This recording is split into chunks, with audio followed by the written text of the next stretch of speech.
Sabi ni Lord, ngayon, ginawa kitang malakas.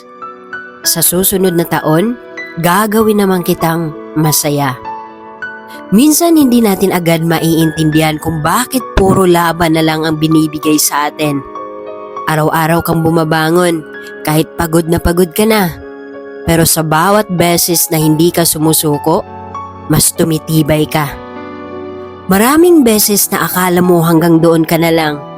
Yung tipong tahimik kang umiiyak pero patuloy ka pa rin lumalaban kasi alam mong may dahilan kung bakit ka pa rin andito sa mundo.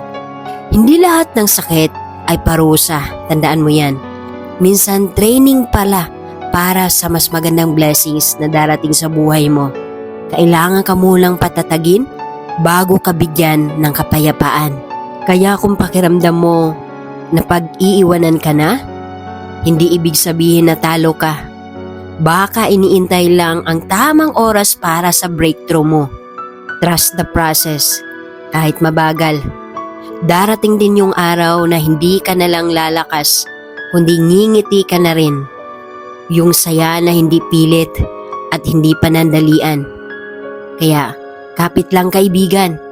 May reward ang lahat ng pagtitiis mo.